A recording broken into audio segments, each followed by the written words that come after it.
Mon Dieu. Rentre Tom, applaudissements pour Tom. Comment ça va mon petit Merci, ça va tout le monde? Super bien. Ça fait longtemps qu'on t'avait pas vu. Ouais, je viens plus aux soirées. Ouais, j'ai vu Benoît, j'ai vu Virginie, j'ai tourné avec toute la rédac. On aurait dit PPDA, mais avec du consentement, évidemment. Bon, quoi de neuf sur la planète football? Comme le crâne de Johan, pas grand chose à l'horizon, et pourtant on va essayer d'en parler. Si quand même il y avait la Ligue des Champions cette semaine, et d'ailleurs Saint-Etienne ne la joue pas cette saison, vous le savez, mais ils s'échauffent quand même pour la prochaine en attendant. Voilà, on les voit, ils sont en train de répéter... C'est pas pour tout de suite. Ils sont pas très chauds nos amis. Bon, cette semaine Je rappelle qu'il est lyonnais. Hein.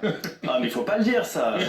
Des menaces de mort. Bon, cette semaine, c'est pas folichon quand même d'être fan d'un club français en Europe. Hein. J'ai pas vu beaucoup de gars sortir le drapeau français, hein, si ce n'est à Nîmes. Mais ça c'était pour le meeting de Bardella, donc ça n'a rien à voir finalement. Mardi soir, le PSG recevait le Bayern Munich et les Parisiens ont perdu. Eh oui. Oh, ça va un peu de l'essence, stop. Il s'emballe en régie. On vient de dire que j'étais lyonnais, en plus ça ne marche plus. On a attendu un peu longtemps, hein, mais c'est mon meilleur pote qui me disait à l'époque, tu sais Tom, ça peut prendre du temps, mais on finit toujours par s'incliner devant des chaussettes hautes. On lui parlait de son chef scout. Mais ça marche aussi pour les Allemands, cette fois-ci.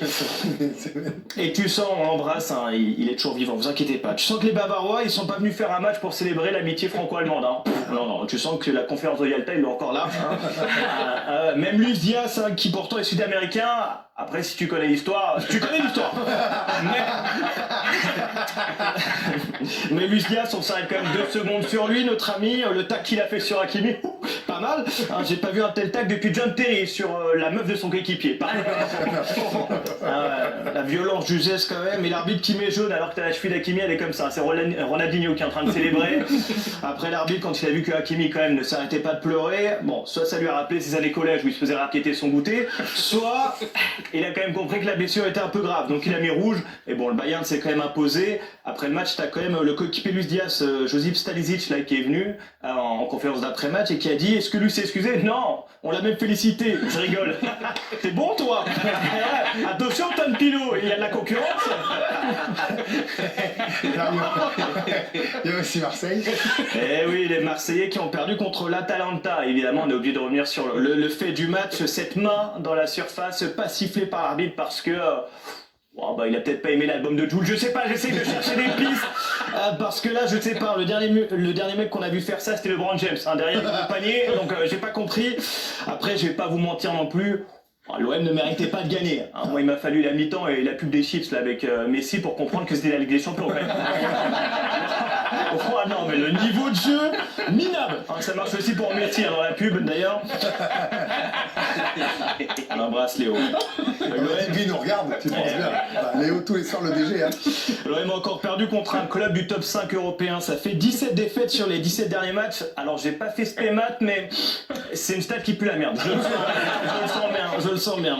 Après ils sont pas les seuls à contre-performer.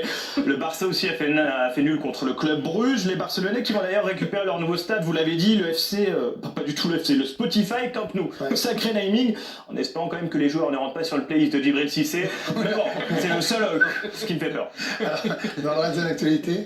Allez, aujourd'hui, il y a quand même eu un tweet exceptionnel, vous en avez parlé, entre Mbappé vers Orelsan. Moi, c'est menti, ça, je vous le dis, que je fasse une bonne blague sur Mbappé et que je me retrouve affiché avec mon relevé de compte derrière, avec 10 prélèvements vers la clinique de Valdemar-Kita, tu vois. Compliqué, ça fait très peur.